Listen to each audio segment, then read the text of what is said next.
उनको यह जो यातनाएं मिली, 17 साल तक जो उनको प्रताड़नाएं मिली थी, तो वो सही नहीं है। आज जाकर के उनकी जीत हुई है तो उनकी एक अलग ही उनके मन में खुशी है। पर यह जो 17 साल तक यह जो उनका जो बदला है, क्या कांग्रेस अपना जो उनका जो ध्वजा है उसको भगवा करके ये पूरा कर सकती है? मैं कांग्रेसियों से पूछती हूँ, जो कांग्रेसियों जो ने इनको जो भगवा करके इनको कहा है कि भगवा आतंकवाद है, तो आज एक भगवाधारी मैं भी हूँ, तो मैं आज उनसे यही निवेदन करूंगी कि हम इसका ऐसा ही बदला ले सकते हैं कि आज आप अपनी जो धर्म ध्वजा है जो भी कांग्रेसियों की रहती है, जैसे बीजेपी वालों के की ध्वजा पर कमल का फूल होता है, इनके इस पे हाथ का पंजा रहता है, तो उस हाथ के पंजे का बैकग्राउंड क्या वो भगवा कर सकते हैं? अरे चलिए, ये तो बहुत बड़ी बात हो गई। स्वदेश जी बताइए, क्या इतना बड़ा फैसला आया, तो अगर इस फैसले के समर्थन में गए तो आपने व्हाट्सएप की डीपी भगवा कर देंगे? कर दीजिए, अगर आपके लिए भगवा आतंकवाद नहीं है तो। देखिए, जो साध्वी कह रही है, मैंने उसको और सरल कर दिया। मैं तो अपने राजनीतिक झंडे पर जा ही नहीं रहा हूं, मैं तो कह रहा हूं अपने व्हाट्सएप स्टेटस पे बदल दीजिए। में धर्म को नहीं लाते, यही तो हम में और भाजपा में अंतर है। नहीं तो फिर क्यों सॉफ्ट हिंदुत्व की बात होती है? राजनीति करती है, सॉफ्ट हिंदुत्व की बात क्यों होती है? ये हिंदू मुस्लिम पे राजनीति करती है, लेकिन कांग्रेस नहीं करती। कांग्रेस हर धर्म का सम्मान करती है। ये नकली हिंदू है, की रक्षा करने के लिए अपने प्राणों की आहुति भी देती है। हिंदू बन जाएंगे, कोर्ट पे जनेऊ पहन लेंगे, मंदिर मंदिर जाएंगे, बरगलाएंगे, बहलाएंगे, फुसलाएंगे, पर जब मौका आएगा तुष्टीकरण के लिए अपने वोट बैंक की गोद में चले जाएंगे और हिंदुओं को आतंकवादी कहने से परहेज नहीं करेंगे, भगवा को आतंकवाद बता देंगे। अरे क्यों छोड़ दे? करते हो, उनके वोट कितने हैं? उनके वोट कितने हैं? आप समझो, उनके वोट कितने हैं? आपका मुनव्वर जी, आप लोगों को सिर्फ वोट बैंक के लिए साधा जाता है। मुनव्वर जी, आप समझो, ठीक है, मैं तुरंत जवाब ले लेता हूं ना। मुनव्वर जी अपने साथ बैठे हुए हैं। मुनव्वर जी, आप लोगों को सिर्फ वोट बैंक का जरिया मानते हैं? कांग्रेस मानती है। हमने एक जमाने में मानती होगी वोट बैंक, लेकिन अब वोट बैंक जो कहलाते थे, जो कहते हैं कि हमारे वोट बैंक हैं, सबको समझ आ गई कि कौन सी पार्टी क्या कर रही है, कौन हमें वोट बैंक के तौर पे इस्तेमाल कर रही है, कौन हमारे नाम पे राजनीति कर रही है।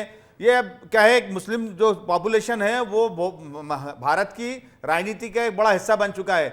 कुछ लोग कहते हैं कि उनको गाली बकते हैं तो वो नेता बन जाते हैं, कुछ उनके आगे खड़े हो जाते हैं कि अब तो गाली बको, इनके वो अब गाली बक के दिखाओ। तो दोनों तरह के लोग पॉलिटिक्स करते हैं, जिसके अंदर पीड़ित मुस्लिम समाज होता है। जिसी तरीके के नया नाम जो इस्लामिक जिहाद का और इस्लामिक आतंकवाद का दिया, ये उसी की देन है। नाम कहां आया? के अंदर अभी तो मैंने तो नहीं सुना नहीं किसी राजनेता ने कहा हो कि इस्लामिक आतंकवाद है, तो कहां आया? अभी आपके रामेश्वर शर्मा जी का बयान बताया कि इस्लामी आतंकवाद, भाई जिस तरीके से भगवा आतंकवाद नहीं हो सकता, इस्लामी आतंकवाद भी नहीं हो सकता। किसी भी मजहब को, किसी मजहब के गलत लोगों को मजहब से जोड़ना बुरी बात है। तो आप उन लोगों का भी विरोध करिए ना, करते हैं विरोध। जो पहलगाम में आकर और धर्म पूछकर गोली मार। हिंदुस्तान के अंदर पहली बार इतनी तादाद के अंदर मुस्लिम समाज सड़कों पर उतरा और उस चीज का विरोध किया। यह अंतरराष्ट्रीय षड्यंत्र था, जिसका हमारी पार्टी ने, हमारे हुकूमत ने उसका बदला लिया पाकिस्तान से। तो यह तो हमें खुद देखना चाहिए कि हिंदुस्तान की जो गंगे जमनी तेजी में उसको दंगे कराने की कोशिश की गई। संत अवधेशपुरी जी, अब जरा ये सवाल यहां पर ये और वृहद हो जाता है कि 17 साल से सनातन को जो डेंट करने की कोशिश की गई, उसकी भरपाई कैसे होगी? जी, उसकी भरपाई होगी। कांग्रेस जो है हाथ जोड़ करके इस देश के सनातनियों से माफी मांगे कि हमको क्षमा करिए कि हमने भगवा को आतंकवादी कहा। ये एक जो नया नैरेटिव गढ़ने की जो कोशिश की गई थी, क्योंकि अब तक देखा जा रहा था कि जिसने माना कि केवल हम मुस्लिम आतंकवाद नहीं कह सकते, अपनी जगह बात सैद्धांतिक हो सकती है, प्रिंसिपली ऐसी बात हो सकती है, लेकिन जो भी आतंकवादी आता था वो मुस्लिम धर्म से आता था। तो हिंदुओं ने यह कहना प्रारंभ किया था कि हर मुस्लिम आतंकवादी नहीं होता, लेकिन हर आतंकवादी मुस्लिम ही क्यों होता है। तो लेकिन क्या श्याम साहू जी, सिर्फ माफी काफी है? अगर इतना बड़ा डेंट लगाया गया, 17 साल तक जीवन को बर्बाद कर दिया गया, हिंदू सनातन धर्म को टारगेट किया गया, तो क्या सिर्फ माफी काफी है? मांगनी चाहिए आज। श्याम जी, स्वदेश जी से ये पूछिए कि दिग्विजय सिंह जब यहाँ पर मध्य प्रदेश में हेमंत करकरे से बात करते थे तो क्या बात करते थे? षड्यंत्र नहीं था तो क्या था? उनका क्या लेना देना हेमंत करकरे से चर्चा करने का? और वही षड्यंत्र के तहत आज भी दिलीप पाटीदार मिला नहीं है ये एजेंसी के, तो हिंदू आतंकवाद तो इनके द्वारा गढ़ा गया हुआ है। सबकी जिंदगियां साथ में कितनी खेली गई है। यार श्याम जी, अब ये तो स्वदेश जी क्या ही बता पाएंगे। स्वदेश जी ये पूछ रहे हैं कि अगर मध्य प्रदेश में रहते हुए और दिग्विजय सिंह हेमंत करकरे से बातचीत करते थे तो क्या बातचीत होती थी अगर षड्यंत्र नहीं था तो? ये आरोप साध्वी प्रज्ञा भी पहले लगा चुकी। दिग्विजय सिंह हिंदूपति रियासत के उस परिवार के सदस्य हैं कि घर से निकलने से पहले हनुमान जी के मंदिर में मत्था टेक के निकलते हैं और मां नर्मदा की 3000 किलोमीटर की पैदल यात्रा करते हैं। घोर सनातनी व्यक्ति हैं, उनसे आप ऐसी बातें उम्मीद करते हैं? आप साधु संतों का आदर करते हैं, सम्मान करते हैं उनका, और सनातन तो विशाल धर्म है। क्या बात करते हैं लोग उसका कुछ नहीं बिगाड़ सकते। धार्मिक प्रवृत्ति के आप कैसी बातें कर रहे हो? वो सिर्फ दिखाने सनातन के तो वो है धार्मिक प्रवृत्ति के जो हमारे तन में समाया हुआ है, तो भगवा को उसका कोई नहीं बिगाड़ सकता आतंकवाद कुछ भी। का तमगा नहीं देते। ये सिर्फ भाजपा जब से अस्तित्व में आई तब से ही सनातन खतरे में दिखाई देने लगा है। के होते हैं पर सनातन का भी कुछ नहीं बिगड़ा। आतंकवाद की बात अवधेशपुरी जी, नहीं सनातन करते। खतरे में है बीजेपी के आने के बाद? बिल्कुल नहीं है, यही तो कहा मैंने, खतरे में बिल्कुल नहीं है। लेकिन ये भाजपा जो प्रचारित करती है वो सिर्फ तुष्टिकरण की राजनीति सनातन है। पीड़ित था। देखिए, मैं आपको बहुत बड़ी बात कह देना चाहूंगा कि हम हजारों वर्ष तक गुलाम रहे, इसमें सनातन पीड़ित था। इसके बाद 60 वर्ष तक कांग्रेस ने शासन किया, तब सनातन पीड़ित था।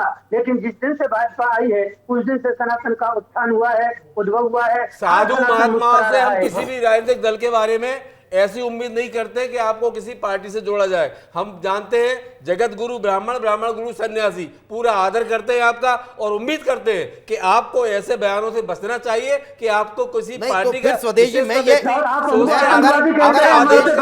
अगर अवधेश जी अगर ये वो ये कह रहे हैं तो क्या इसके पीछे की ये वजह तो नहीं कि जैसे कि कांग्रेस ने हिंदू को आतंकवाद कहा था, यही कारण है कि बीजेपी चाहते कि हर सनातनी ये सोच रहा है कि अब हमारा हिंदुत्व खतरे में नहीं है?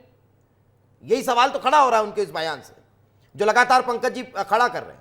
सनातन कभी खतरे में नहीं हो सकता। इतना विशाल सनातन एक परंपरा है, वो परंपरा हमें जीने सिखाती है। वो परंपरा हमें जीवन समाज में जीना कैसे वो सब सिखाती है। सनातन को कोई नुकसान नहीं पहुंचा सकता, किसी की हिम्मत नहीं है, न भाजपा की, न आरएसएस की, न किसी और दल की। मैं ये समझता हूँ ये सिर्फ राजनीतिक हथकंडा हो सकता है, ये नैरेटिव सेट करने का एक तरीका हो सकता है, हिंदू मुस्लिम को लड़ाने का तरीका हो सकता है, भाई भाई से लड़ाने का तरीका हो सकता है, लेकिन सनातन को नुकसान कोई नहीं पहुंचा सकता है। यहाँ 2-2-3 महात्मा बैठे हैं, मेरी बात सुन रहे होंगे, मैं बड़े अदब के साथ कहूंगा, है। अब आपको देश से हाथ जोड़ करके माफी मांगनी चाहिए कि हमसे जो गलती हो गई उसके लिए माफी मांगते हैं। एक बात बता, आप भाजपा का पक्ष ले रहे हैं और मैं समझता हूँ साधु संतों को किसी भी राजनीतिक पार्टी के पक्ष से बचना चाहिए।